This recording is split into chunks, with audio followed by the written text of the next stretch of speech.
Assalamualaikum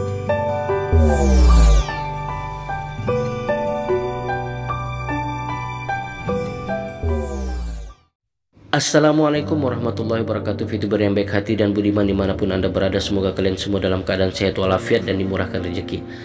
Oke teman-teman, kita langsung saja, karena sampai hari ini kita belum dapatkan berita resmi dari manajemen VTube dan juga kabar VTube on. Tetapi paling tidak kita akan berbagi wawasan, membuka pikiran kita agar teman-teman bisa melihat ada apa sebenarnya dan kondisi saat ini.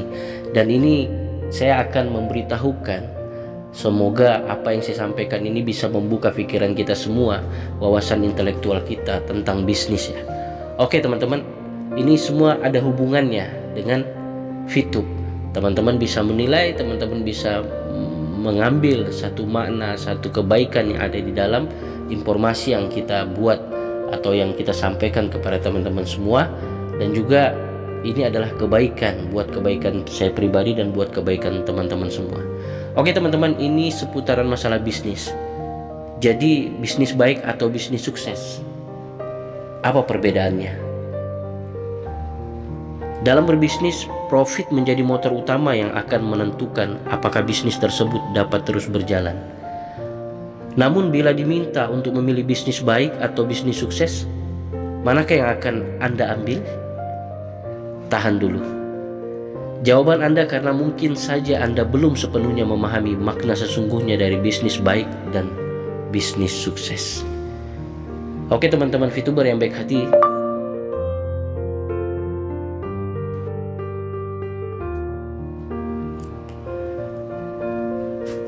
pandangan populer bisnis sukses. Apabila Anda mendengar istilah bisnis yang sukses, pasti yang terlintas dalam pikiran adalah bisnis dengan gedung pencakar langit, ribuan karyawan, aset berjumlah miliar hingga triliun rupiah, dan lain sejenisnya.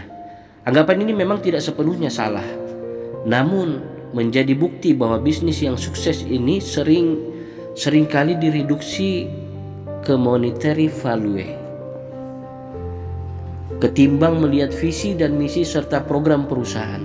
Orang-orang yang menitik beratkan kesuksesan di atas segala hal hanya akan mempertahankan jumlah harta yang dimiliki, umumnya dalam bentuk modal bisnis, aset perusahaan, dan profit yang dimiliki.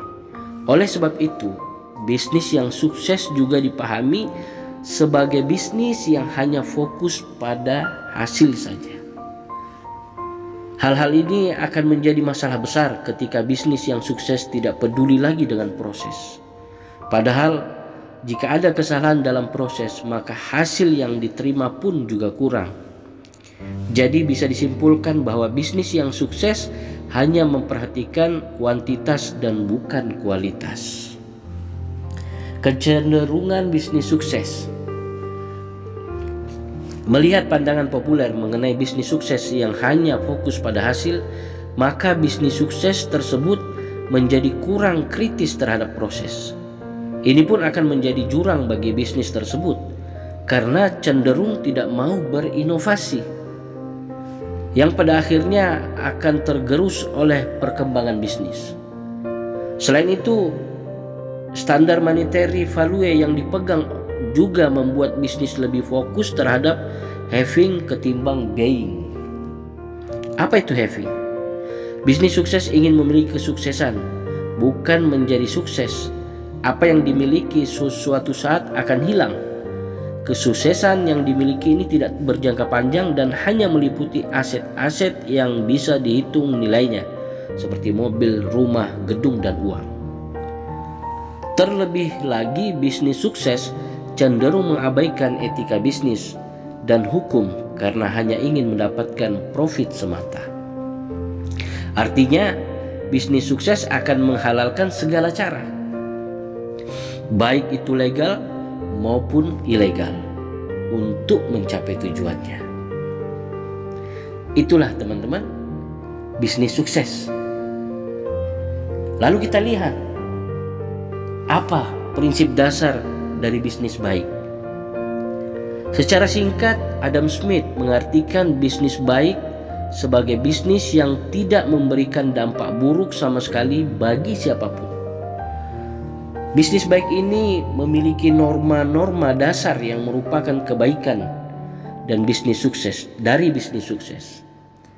Meski begitu, bukan berarti bisnis baik ini sama dengan bisnis yang tidak sukses. Justru bisnis baik dapat meraih kesuksesan yang bersifat jangka panjang. Artinya, bisnis baik dapat terus relevan selama beberapa generasi.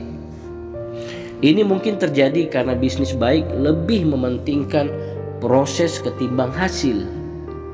Kemudian, bisnis baik pun memiliki tujuan buying, bukan having. Dibanding kuantitas, bisnis baik lebih mengutamakan kualitas. Satu yang paling penting adalah bisnis baik akan terus mempertahankan harga diri manusia dan tidak menggadaikan etika bisnis manapun, etika bisnis maupun hukum demi kepentingan bisnis. Inilah teman-teman. Jadi teman-teman pilih yang mana? Pilih pembisnis sukses atau bisnis baik? Semua ada pilihan, ada di tangan teman-teman semua. Dan dari pokok pembahasan ini teman-teman sudah bisa menilai Fitup itu berada di posisi bisnis yang mana. Mungkin itu saja teman-teman informasinya. Semoga semua ini menambah wawasan. Kalaupun ada kekurangan saya mohon maaf. Assalamualaikum warahmatullahi wabarakatuh.